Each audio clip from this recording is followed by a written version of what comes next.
So imagine that if you have the ambitions to accomplish something, that you have to be devoted to it. You have to concentrate on it. You have to attend to it. You have to make it a priority. And what that means is that other concerns, other things you could attend to, other destinations towards which you might direct your actions, you have to sacrifice those to that thing you're devoted to. If you marry someone, you declare your devotion to them. You put them above all other men or women. You sacrifice the relationship you could have with all other men or women to that person.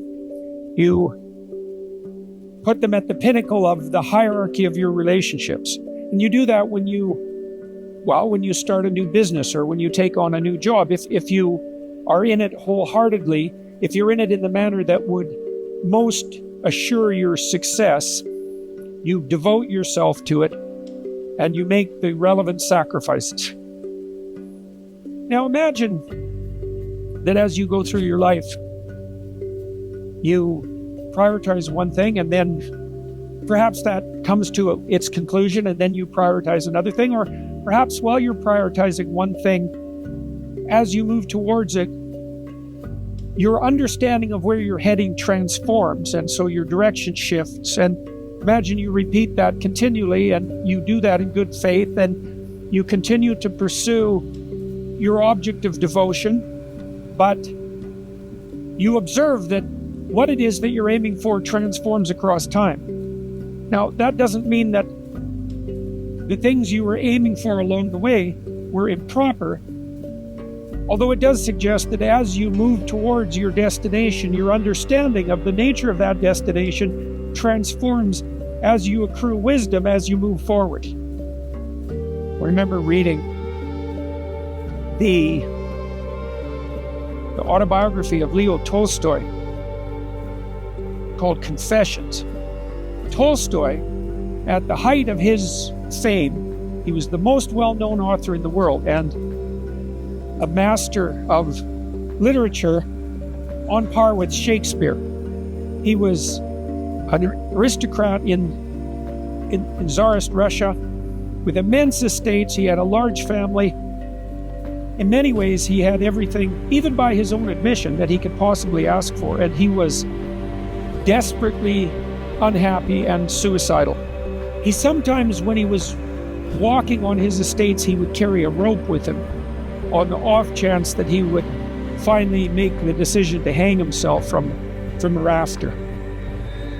And during that time of immense fame and productivity and abundant life, and his associated descent into despair, he was searching and wrestling with God, you might say, wrestling to understand the meaning of his life, to understand his despair in the face of everything that had been granted to him.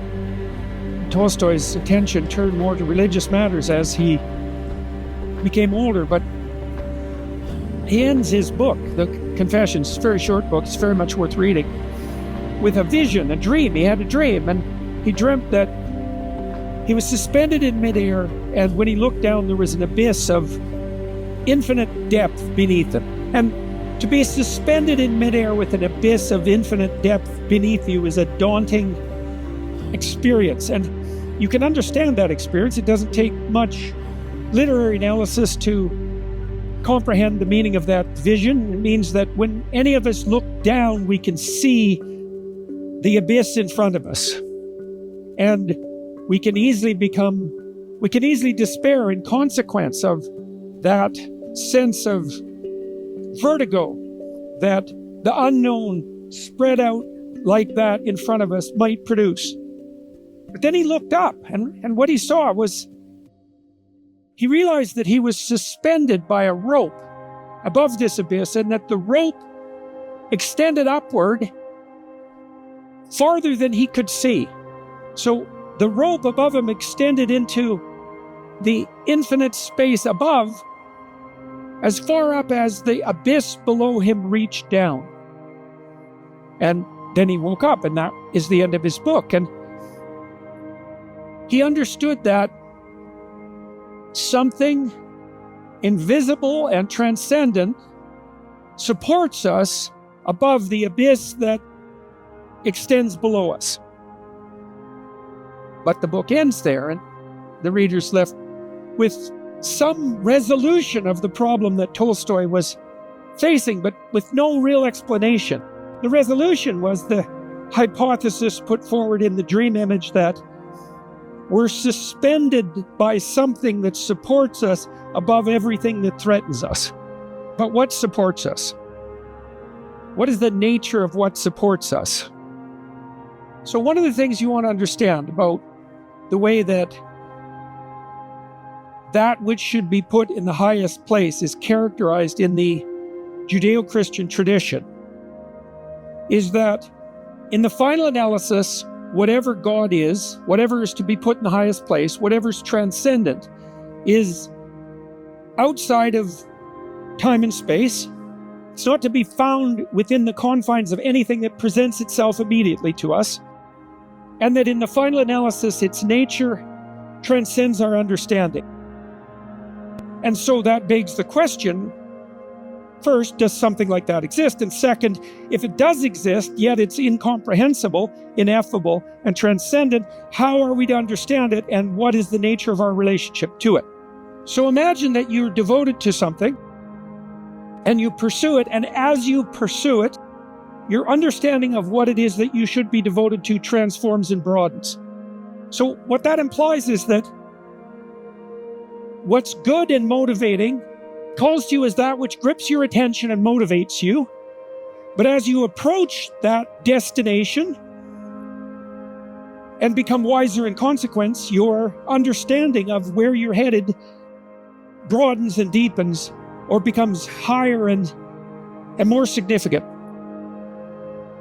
So then you could posit that behind the things that call you is that which calls to you as such, which makes itself manifest as you approach it, but continually recedes.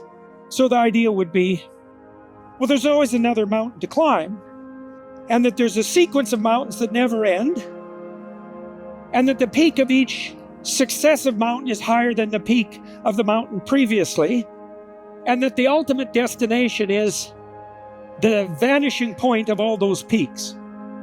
That's what's at the top of Jacob's ladder. That's the heaven. That's the heaven that Jack climbs when he climbs the magic beanstalk. Right? That's a representation of the sacred tree at the center of the cosmos that shaman have been climbing for 100,000 years. That which is at the peak of that recedes as you approach it, and that calls you continually to what's better and better, that's what's properly put in the highest place. That's the good as such. It's another way of thinking about it. Now that phenomenon of ultimate value, it's that phenomenon of ultimate value that shines through everything of value that attracts you in your life. This is what happens to Moses, for example, when he encounters the burning bush. So Moses is going about his business as a shepherd. He's a good shepherd. He has a couple of wives. He has a good life. He's attending to his flock one day, performing the duties of a typical productive and protective man, and something beckons to him that's off the track. Something calls to him. It captures his attention, and he goes to investigate. And as he approaches it, he realizes that it's a tree that's on fire. The tree that's on fire, that's the tree of life. A tree has been a symbol of life forever, and there's many reasons for that. Not least that life itself has branching forms that make themselves manifest in the morphology of trees, but in the branching relationship between kingdoms of animals as they progress through time, in the branching structure of the blood vessel system that keeps you alive. That replicating and differentiating structure that's tree-like is central to life itself. And a tree that's on fire is something that is and is becoming at the same time. It's something that exists and is transforming at the same time. Of course, life has that characteristic because you are what you are, but at the same time, you are what you are becoming. And it's the combination of those two things really that makes you alive. Form plus possibility transforming itself into form. And what Moses encounters is a manifestation of that central pattern of life. When something calls to you, that's what you encounter too. When something makes itself interesting to you, when you find yourself compelled by something, when you fall in love with someone, when you're motivated by forces outside yourself to pursue something that interests you, the same thing has happened to you that happens to Moses. And Moses follows this. Moses has the faith to investigate what it is that fascinates him. And he approaches it and investigates it. And as he does so, his experience becomes deeper, and he begins to understand that he's starting to tread on sacred ground. And he takes off his shoes, which means he's not going anywhere, which means he abandons his specific identity.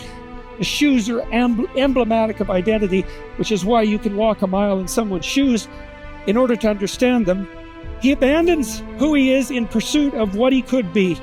And the consequence of that is that a voice speaks to him out of the depths of the burning bush, and it announces itself as the spirit of being and becoming itself.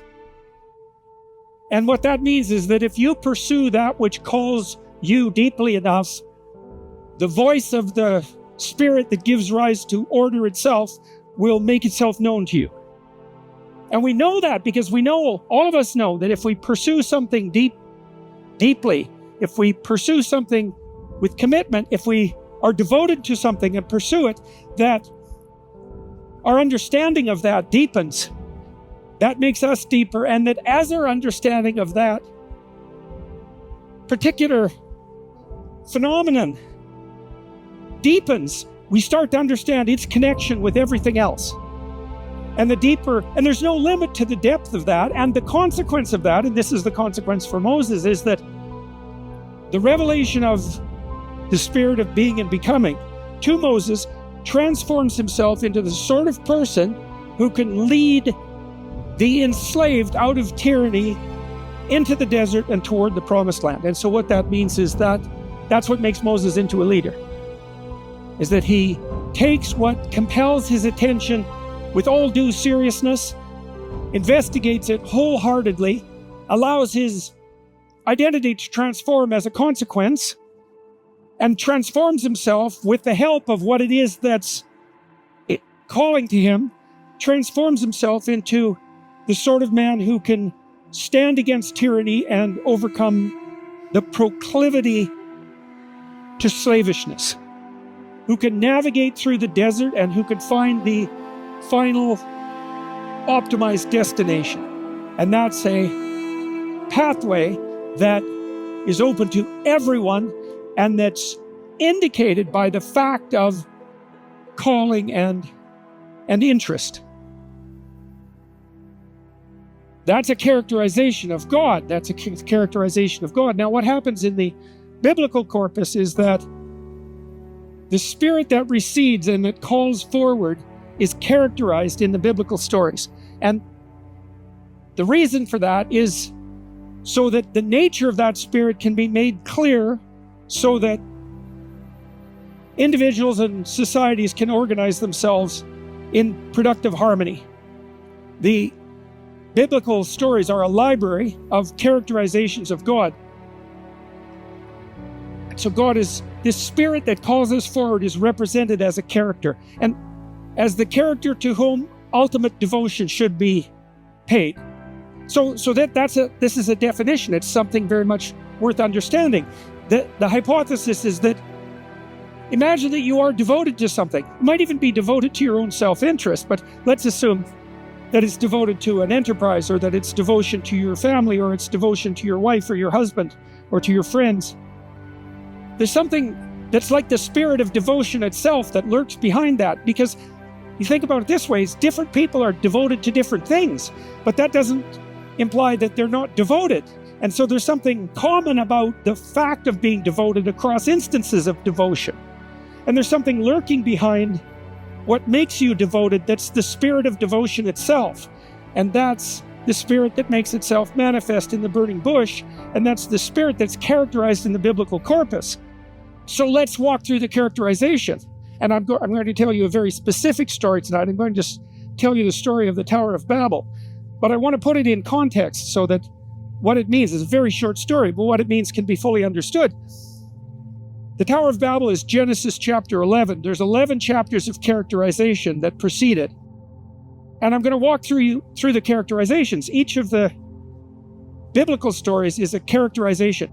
Now, we might want to investigate what it means for something to be characterized first, so that you understand that. That's what happens. That's what you're trying to experience when you go see a movie, or when you read a work of fiction, or when you listen to any story, is you're immersing yourself in a characterization. Now, if you go see a James Bond movie, you're going to see a characterization of the spirit of a romantic adventure. And the reason that you do that is because you want to understand that spirit, because there's part of you that would like to be devoted to the spirit of romantic adventure. And you can tell that there's a part of you that would want to be devoted to that, because you wouldn't go see the movie otherwise. You wouldn't find yourself compelled by the romantic adventure that unfolds. And so that you could think of the romantic adventure that's encapsulated in a James Bond movie as a call to movement in a particular direction. And you could think of the James Bond character as a reflection of that which calls to you as such. Right now, I'm not making the claim that the James Bond character is the ultimate characterization of what calls to you, but it might be a characterization that's sufficiently beyond your current ability to act as a mediator between you and what's behind it. Right? And you know that even in a characterization that's as associated with popular culture as the James Bond hero, that the characterization is a call to romantic adventure. Right? It's a dream of romantic adventure. It's a dream of a mode of being, which would be a characterization. It's a call to a mode of being that's beyond the limited confines of often all too dull normality. And the fact that you're compelled by it, at least sufficiently to pay for the movie, is an indication that there's a part of your spirit that's yearning to be released from the prison walls of insufficient normality. And the reason you're called to that is for the same reason that Abraham is called by God to leave the comfort of his father's tent, even at his advanced age, and to journey into the world and to have his terrible adventure. And the reason that that's compelling to Abraham is because we're called to have the terrible adventure of our life.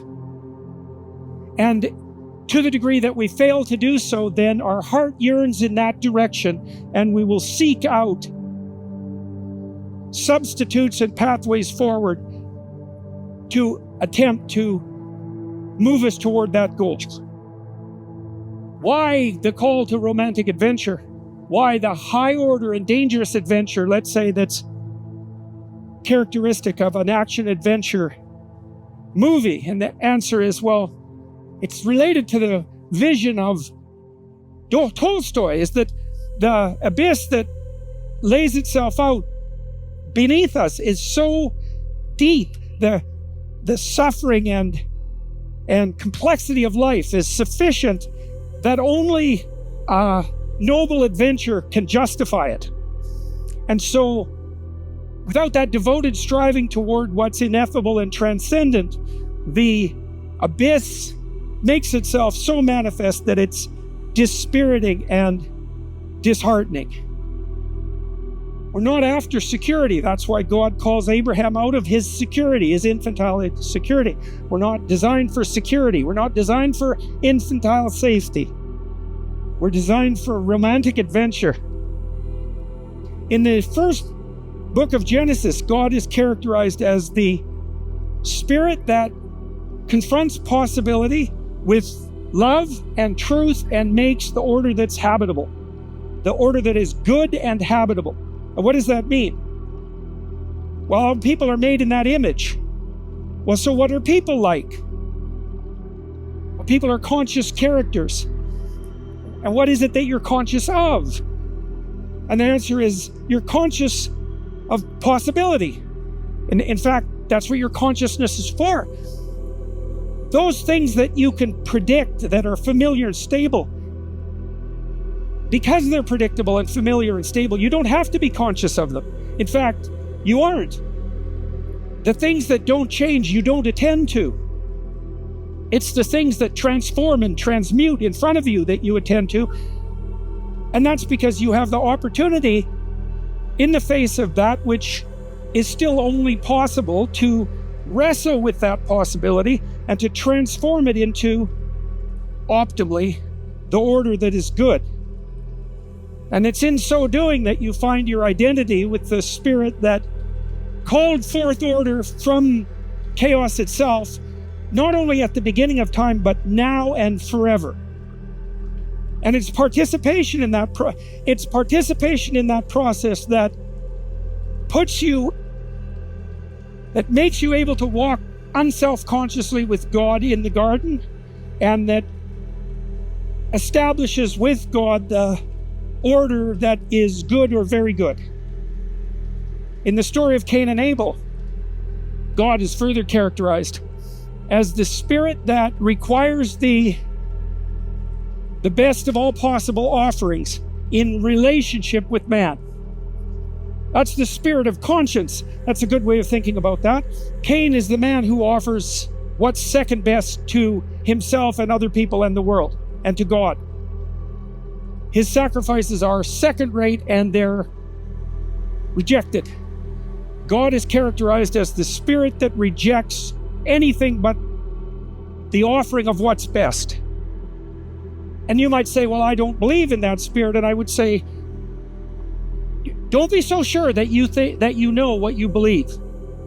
People are very complicated, and it's a very rare person indeed who isn't subject of his own conscience. In fact, the rare person who isn't subject to his own conscience is someone that you don't want to be near and somewhere you don't want to be with him. Your conscience is that which calls you out when you offer what's less than your best to yourself and to your fellow man, to society, to the world and God. And there's no difference between that and the indwelling voice of conscience. And that's a characterization of what should be put in the highest place and a definition of God. Conscience has an autonomy. It's something we wrestle with. It's something that appears to be part of us, but acts in a manner that's only dependent on its own will. In that, if you transgress against your own conscience, you'll call yourself out, and inescapably, you can strive to ignore the betrayal of the relationship that the rebellion of your conscience indicates. But the more you attempt to silence what it is that you know to be true in relationship to your own shortcomings, the worse things will become for you. And the hypothesis in the story of Cain and Abel is that what is to be put in the highest place, the source of all devotion, that to which all sacrifice should be devoted, is the spirit that speaks in the voice of conscience. It's also the spirit that rewards proper sacrifice.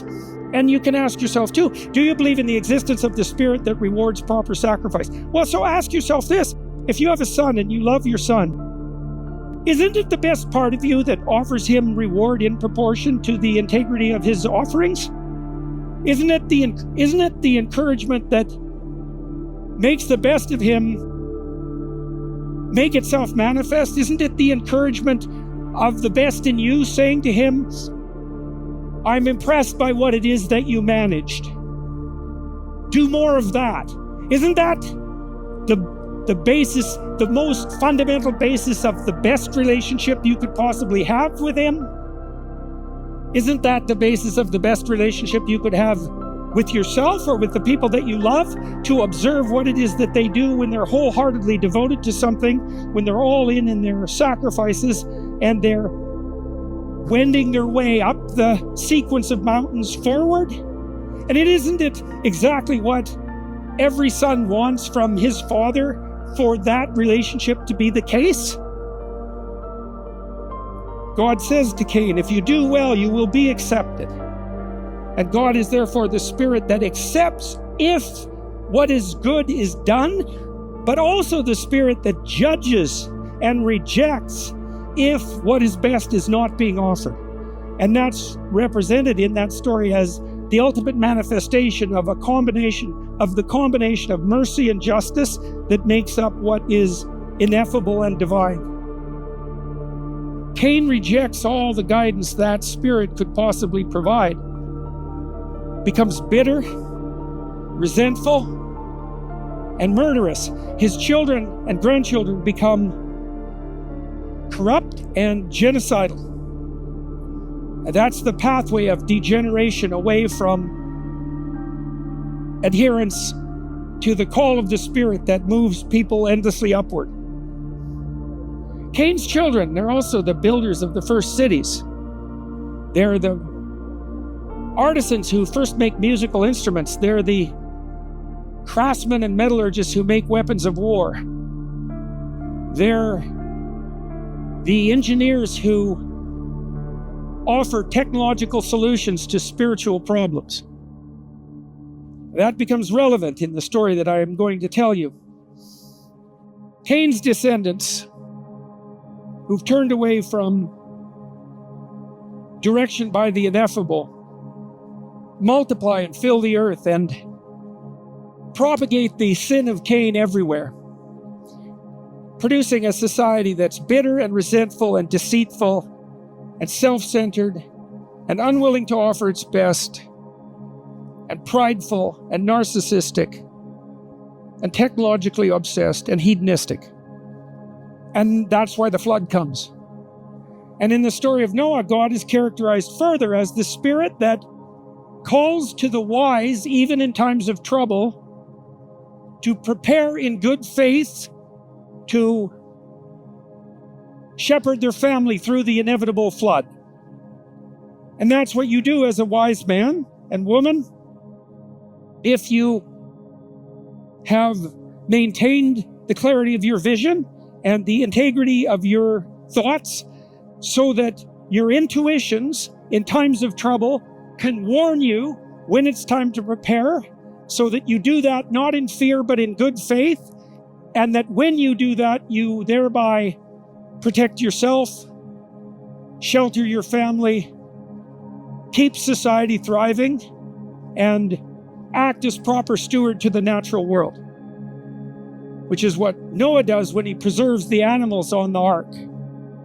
His family, himself, his wife, his family, a microcosm of society and the natural order itself. On the ark he constructs as a consequence of attending to the manifestation of the ineffable speaking within that warns him that chaos is about to descend.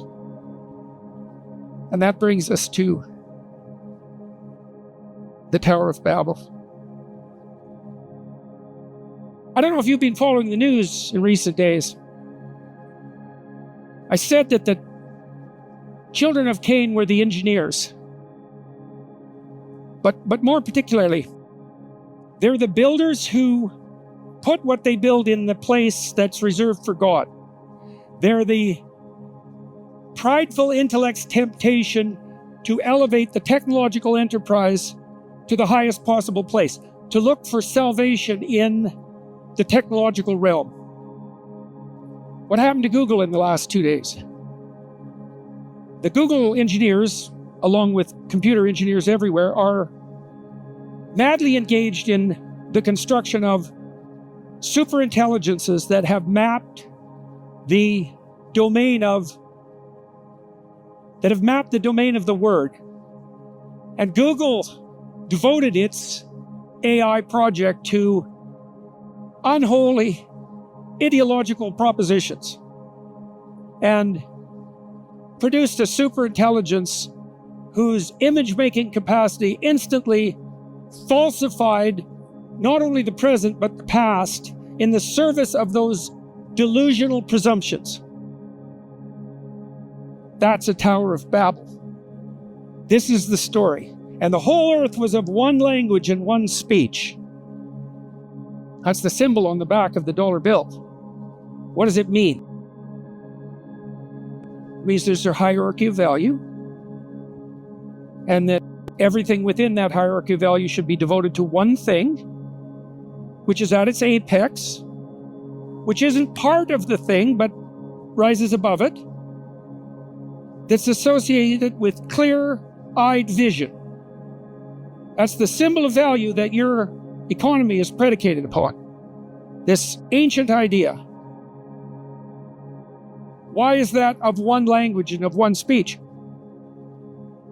Because a hierarchy of value that has the appropriate attentive eye at its pinnacle unites people psychologically and socially. To the degree that your country is united, it's united because you all act out and implicitly believe the same story. And the story is symbolized in that image. What's at the top? What does Christ say in the Gospels? There are none so blind as those who will not see. Well, that's the opposite. This symbol is the opposite of that. It's the story that unites man and society properly, places the eye that is willing to see whatever is in front of it at the pinnacle of all. To the degree that a person or a society unites itself under that singular vision, then it maintains its orientation, allows people to maintain their hope in relationship to a direction, stops people from experiencing the anxiety that a multitude of competing directions produces, and ensures a productive, generous social unity. Everyone speaks the same language. What does that mean, to speak the same language? It means there's no dispute about what is a woman. When the Tower of Babel becomes too deviant, when it aims itself sufficiently far off the mark, words themselves lose their meaning and everything collapses. In Babylon, the Tower of Babel, Babel means Babylon. Babylon in the biblical corpus stands for the presumptuous civilization. Babylon, Rome, Canaan, Sodom, Gomorrah, they're variants of the idea of civilization gone astray. What's a Tower of Babel? Well, at the time in the Middle East, at the time of Babylonia, there were literal competitions between kings to build the highest structure, the highest ziggurat, the highest pyramid. Not for the glorification of God, let's say, not even to further technological development as such, let's say in the service of life more abundant for the citizens of a given polity, but to provide the emperors, the kings and the tyrants who funded the construction with means of self-aggrandization. The higher the tower, the more the king justified the presumption that he could challenge the divine order. The Egyptians raised their pharaohs to the level of gods. And so did the Romans when their society deteriorated. It's in the nature of an overweening tyranny to elevate its earthly representative to the status of what should be ineffable, to the status of the ineffable and transcendent guiding spirit. And the consequence of that is always that the tower comes crashing down. It came to pass as they journeyed from the east that they found a plain in the land of Shinar, and they dwelt there. Now, there's a backstory to this, and the backstory is something like this, is that the people of Shinar decided to centralize, right, and to pass all authority into a centralized authority.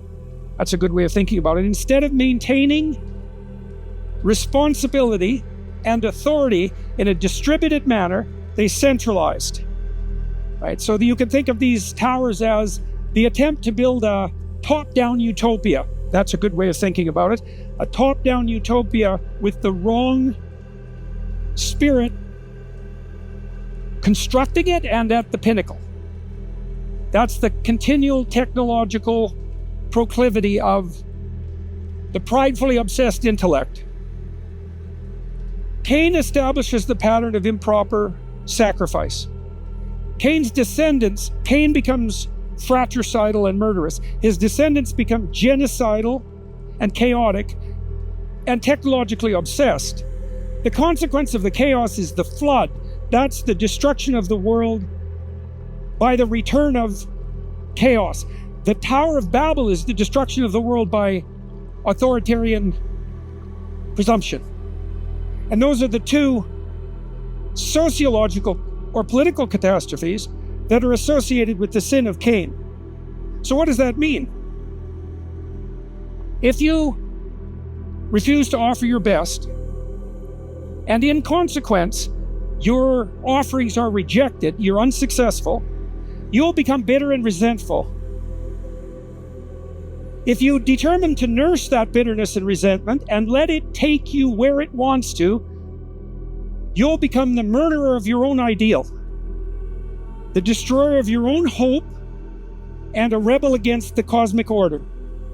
Your descendants will either bring about the flood that eradicates the world or construct the authoritarian tower that makes everyone whose inevitable consequence is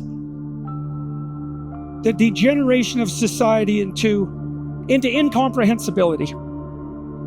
So what's a totalitarian state? Let's take the Soviet Union. Who's God in the Soviet Union? Well, clearly Satan, but under him, Stalin, let's say, it's Stalin. Well, what does Stalin worship? Power. Okay. How is language demolished under Stalin? Well, what's a totalitarian state? You might say, well, it's the top-down imposition of pathological order by a handful or even a sole actor. But that's naive, because one person cannot control 20 million people. It's not possible. You need an army of willing slaves. If you're going to be a tyrant, you need an army of willing slaves. What sort of slave do you have to be tyrannized by a single tyrant? How about the kind of slave that abandons the meaning of his words? You've all watched Pinocchio. Pinocchio is enticed into pleasure-seeking by the offer of a vacation that he deserves because of his neurotic suffering. The figure that entices him to the vacation paradise is the coachman who drives the chariot, let's say, full of delinquents to the island of hedonistic pleasure. What happens on the island of hedonistic pleasure? The juvenile delinquents destroy the culture, and they turn into brain jackasses who can't say a word. And underneath the palace of pleasure are the slavers waiting to enslave them in the mines. Why do the boys turn into jackasses? Because if you sell your soul to the devil in return for cheap pleasure, your voice will be stolen. You'll sacrifice your voice as an offering. Well, that's why the words decay, right? Because words with no truth have no meaning. They're nothing but babble. The totalitarian presumption is not so much the dominance of otherwise freedom-loving citizens by a tyrant, but the willingness of every single person who dwells inside that tower to use every word they ever utter only to represent falsehood, to maintain the tyrannical tower, and to enslave themselves. The totalitarian state is the total grip of the lie. And the grip of the lie is no different than the descent of words into incomprehensibility. And so you might want to remember that the next time you're called upon at your workplace, let's say, or even in the company of your friends, to utter words that you know to be false, or to remain silent when you're called upon by your conscience to say something that you know to be true. You wonder why we can't agree on the most basic facts, let's say, such as, what is a woman? The answer could well be that we've built towers of Babel that are a little bit too high and a little bit too presumptuous. Centralized authority, taking to itself the right to reshape the world as a consequence of nothing but technological prowess in the service of false gods, generates a technological nightmare that destroys meaning itself. And they said to one another, "Go to, let us make brick and burn them thoroughly." And they had brick for stone and slime they had for mortar. Now you have to understand that this story is not about the dangers of technology per se. It's not about the evil of the technological enterprise or the evil of knowledge. It's about the willingness to put the technological enterprise, it's about the willingness to make the technological enterprise take the place of God. Right? You could think about it this way. We have hydrogen bombs. That's a pretty close technological approximation to God. Do we have the wisdom to use them or not use them wisely? That's not a technological question. A technology that's not in the service of what is put in the highest place becomes the spirit that builds the Tower of Babel and makes it impossible for people to live together or to communicate. And that's happening around us with incredible rapidity. And they said, "Go to, let us build a city and a tower whose top may reach unto heaven." That's the motif of the displacement of what is properly ineffable and transcendent. That's the replacement of the transpersonal cosmic order with the doctrines that currently dominate. There is a reason the communists attempted to eradicate the religious enterprise. The reason was that the communist dogma and the prophets of the communist dogma wanted to replace the entire enterprise devoted toward transcendence with themselves. And we all know the consequences. All of us who want to know the consequences of that. All of us who want to know that the consequence of that was the descent of an entire civilization into a hell that destroyed tens of millions of people. And not just in the Soviet Union, in Maoist China, still in North Korea, still in communist China for that matter. Because everything that's going to happen in communist China has not yet happened. You can be sure of that. Do you know that the Chinese engineers have built Skynet? Do you remember Skynet from the Terminator? Do you know that the Chinese call their 700 million closed-circuit TV camera monitoring system that recognizes everyone's faces and everyone's gait, you know they call that Skynet? Do you know the engineers who were asked about that said, "We're building the good Skynet"? You know how close we are to that here? The technology's there. We copied the Chinese during the pandemic. If you don't think that we could do that again, you're sadly mistaken. And you might ask, well, what would protect us against that? And the answer is something like the willingness of each of us the devotion that each of us must manifest to what should be properly put in the highest place. And it's not the technological utopia that the power-addled engineers present us with. That's what's happening in China. They're going to produce a totalitarian state that's so complete that George Orwell himself couldn't have imagined it in his worst nightmares. 700 million closed-circuit TV cameras, watching absolutely everything you do. Every single thing you purchase tracked. Every place you go monitored. Every word you say recorded, analyzed, assessed by artificial intelligence. You saw the artificial intelligence that the Google engineers just produced. How would you like that monitoring absolutely everything you do for the rest of your life? Let us build a tower in a city whose top may reach unto heaven. Luciferian presumption. Let us make a name, lest we be scattered abroad upon the face of the whole earth. And the Lord came down to see the city and the tower, which the children of men builded. How is God characterized in this story? The God we wrestle with, let's say. How is God characterized in this story? God is the spirit that punishes presumption. God is the spirit that punishes intellectual presumption.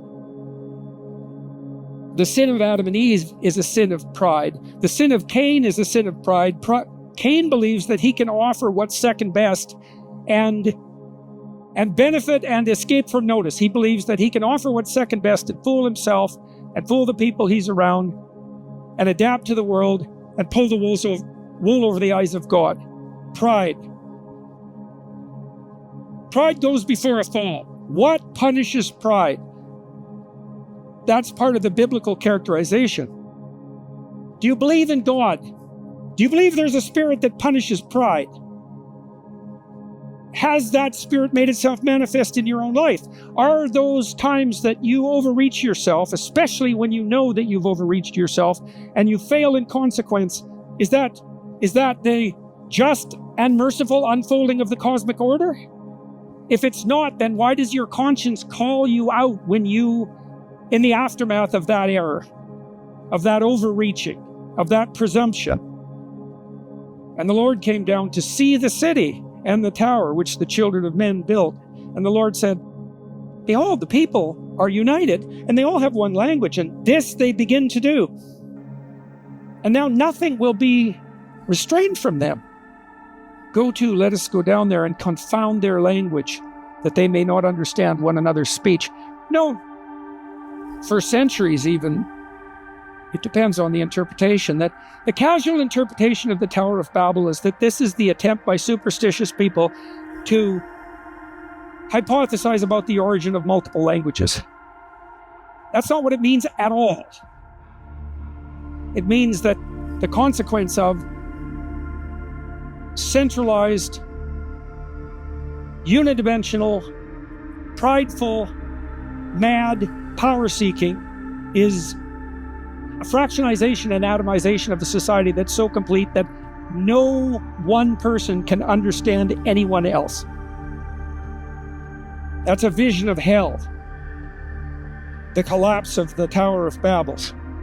And it's a vision of inevitability, because the idea is that any system of unified totalitarian power will inevitably degenerate into mutual incomprehensibility and collapse. And you can ask yourself, well, do you believe that that's the case? It's like, well, how else do you approach the history of the 20th century? What happened repeatedly to the various towers of Babel that we built politically? What happened to the Soviet Union? What happened to Nazi Germany? What happened to Maoist China? What happened to Cambodia? What happened every single time people in their intellectual pride attempted to build a structure that was oriented toward some destination other than what should properly be placed in the highest place? The answer is people degenerated into mutual incomprehensibility, chaos emerged, and we built hell. Not the hell we could still yet build, and that's for sure. So what does that mean with regards to you Americans. Your society is remarkably robust and resilient, and it's remarkably free. I don't think it's any exaggeration to claim that you have the freest and most resilient society in the world. So what's great about your country? Well, your country is predicated on the notion that you are each created in the image of God and that you have a domain of intrinsic worth that manifests itself in two ways. One, it manifests itself as your rights in relationship to the state. Not that the state grants them, but that the state is to find its limit at the border of the rights that are intrinsically yours as a consequence of your essentially valuable nature. And associated with that is a commensurate responsibility. With every right, there's a responsibility. And so the responsibility that each of you bear as sovereign citizens is the responsibility to maintain order within your lives. Maintain and produce the order that's good within the confines of your life. To take care of yourself and to find the adventure of your life in that ability to be the captain of your own ship, the master of your own destiny. To do that well enough so that you can dare marry. To do that well enough so that you can take care of a family, so that you can be of service to your community, so that you can serve your state and your country under God. That distributed responsibility, that's the alternative to the Tower of Babel. That's laid out very clearly, by the way, in the book of Exodus, where the concept of subsidiarity emerges. The concept of subsidiarity is a vision of a hierarchy of distributed responsibility that's the antidote to slavery and tyranny. You can see that reflected in your political structure because it resists centralization. You have a division of power, but more than that, you have a state of states. And the states themselves, like the towns and the cities, have their domains of power and responsibility. And so the authority that could be centralized in a single entity is distributed across the entire pyramid, all the way down to the individual. And that makes your society remarkably robust. One of the things that I've observed as a Canadian watching you Americans for like 50 years, I can remember in the 1980s, there was a widespread fear that Japan was going to emerge as the reigning financial master of the world. And that threat seemed to be credible for about 5 years, 6 years, something like that. And Japan centralized, and you Americans didn't. And there were plenty of places in your country that weren't doing the right thing, but there were plenty of places that were doing the right thing. And out of those places that continued to do the right thing, new abundance flourished.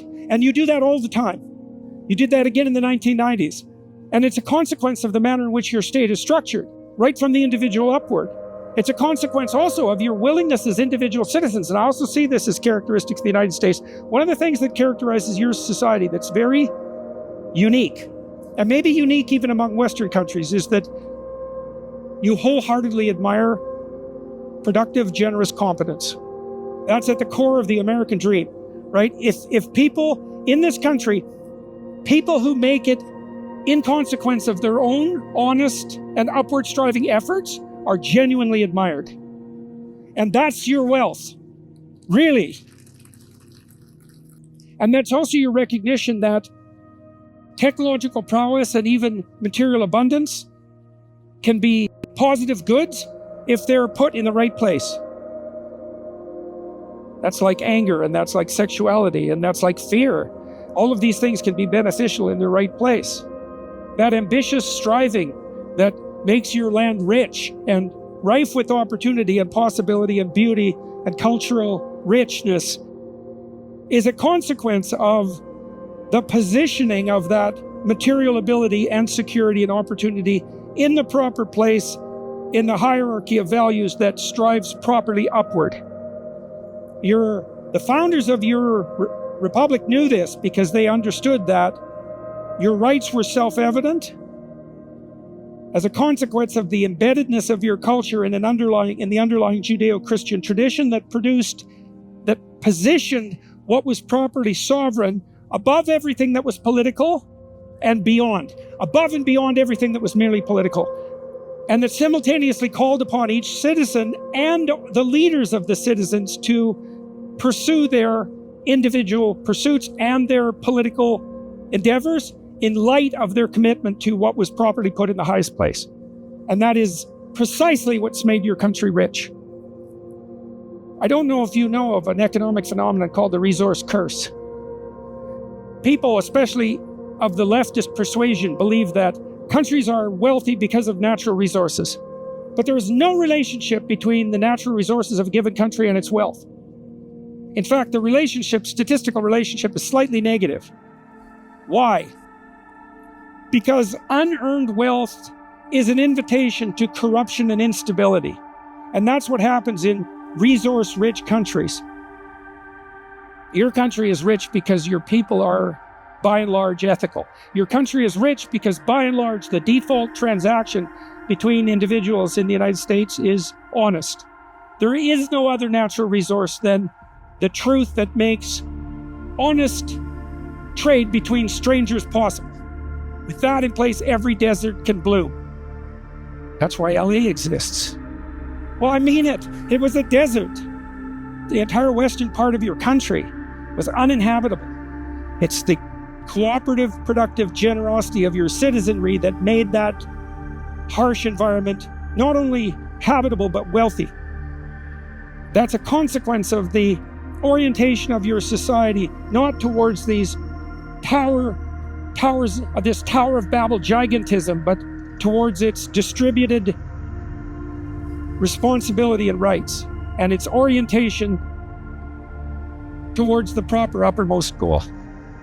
Therefore is the name of it called Babel, because the Lord did there confound the language of all the earth, and from thence did the Lord scatter them abroad upon the face of all the earth. The fundamental characterization of God in the opening chapters of Genesis is that God is the spirit that orients itself upward and transforms chaotic possibility into the order that's habitable and good. That's the garden in which man is placed. Man is and woman, because it's insisted upon in the text that this characterization applies to both sexes. Men and women are made in the image of God, and so they are reflections of the proclivity to bring order to chaos. We bring order to chaos through the practice of proper sacrifice. What does that mean? To put things in their proper place, to aim up and to let go of everything that interferes with that aim, to make the proper sacrifices. That establishes the appropriate order. We deviate from that sacrifice at our peril. The pathway of insufficient sacrifice leads to murder and chaos and totalitarianism and genocide. The pathway upward eternally produces the order that's benevolent and good, that allows us life more abundant and the freedom to pursue it, to steward the garden properly, and to walk unself-consciously with God as we proceed our way up Jacob's ladder. So thank you very much.